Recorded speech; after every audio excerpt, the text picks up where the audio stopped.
All right, welcome to The Language of Business, a guide to financial statements.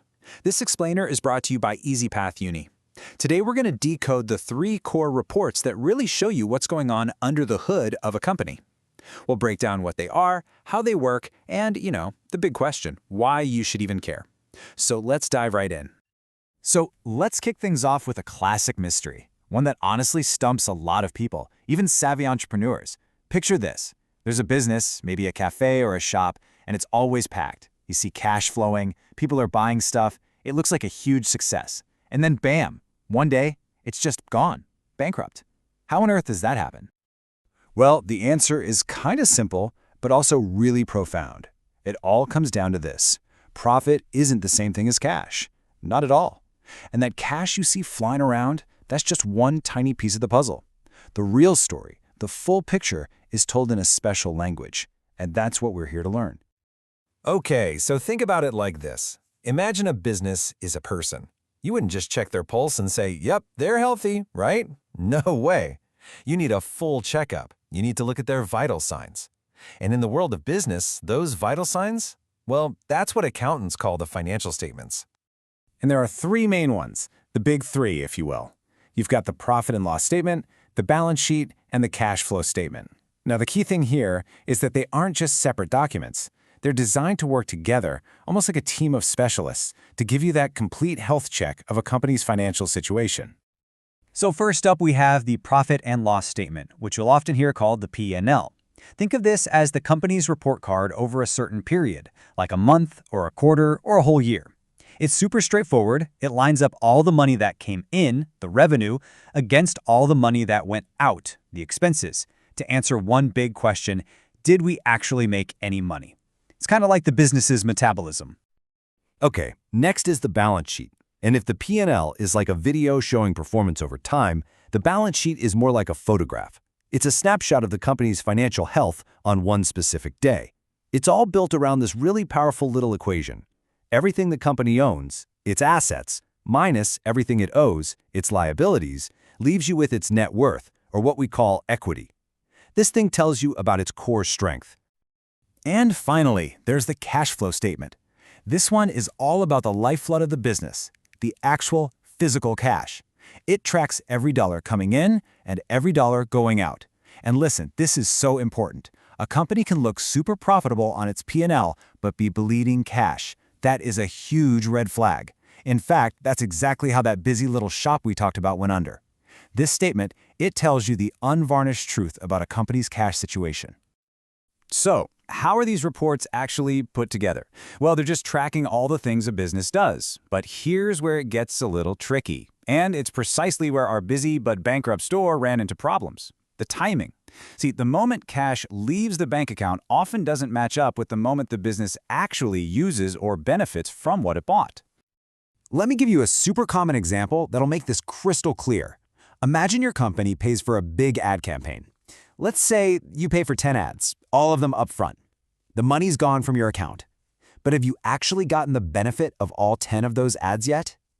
This is where accounting has a really clever way of handling things. That whole $3,000 payment doesn't just get dumped into your expenses right away. Nope.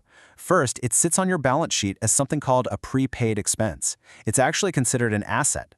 Then, as you run the ads, you move a piece of that cost over to the P&L, where it becomes a real advertising expense.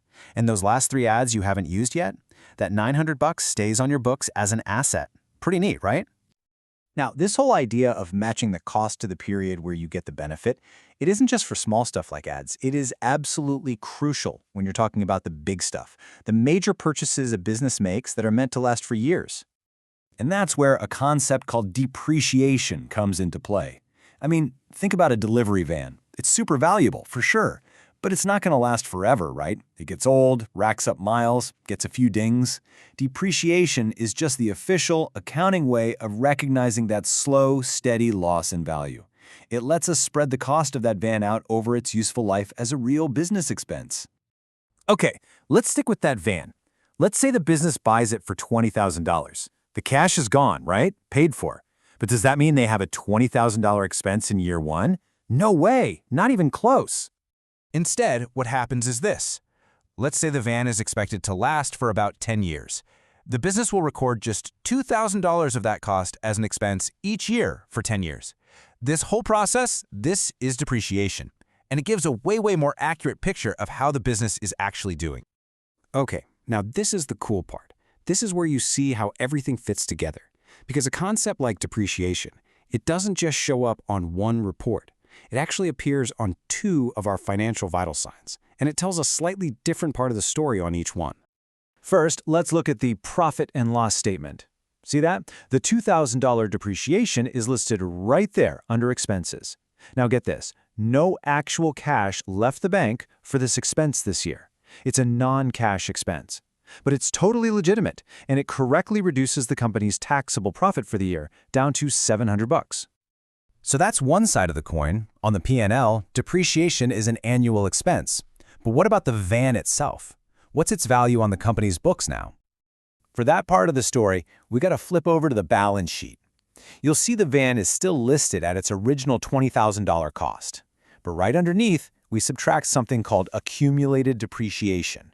So after year 1, that's $2,000. And that leaves us with a net book value of $18,000. See? This gives anyone looking at the company, investors, banks, a much more realistic idea of what that van is actually worth today. So here's the bottom line. All these concepts, things like prepaid expenses, depreciation, they're not just random rules. They're like the grammar and vocabulary of the language of business. And once you start to understand this grammar, well, that's financial literacy. That's what it's all about. And this is exactly why it matters so much. When you learn how to read these 3 statements together, you can see what's really going on. You're not just looking at the surface anymore. You can spot the strengths, the hidden weaknesses, you can see the real potential. And that means you can make way smarter decisions, whether you're investing in the company or running it. You know, this quote here really nails it. They're often called position statements, and that's because each one shows you where the business is positioned from a different angle. The P&L tells you about its profit position. The cash flow statement, that's your cash position. And the balance sheet shows your overall wealth position. You need all 3 to get the whole story. So look, if there's one big idea I want you to walk away with, it's this. Financial statements aren't just about math and numbers. They're about telling a story. It's really the art of taking all the complicated, messy, day-to-day chaos of a business and turning it into a clear, understandable narrative. And on that note, I'll leave you with a question to chew on. You've got profitability from the P&L, you've got stability from the balance sheet, and you've got liquidity or survivability from the cash flow statement. If you were forced to pick just one of those to judge a company, which one would you pick and why? You know, there isn't one right answer, but just thinking through that question, that's a huge step toward really mastering the language of business.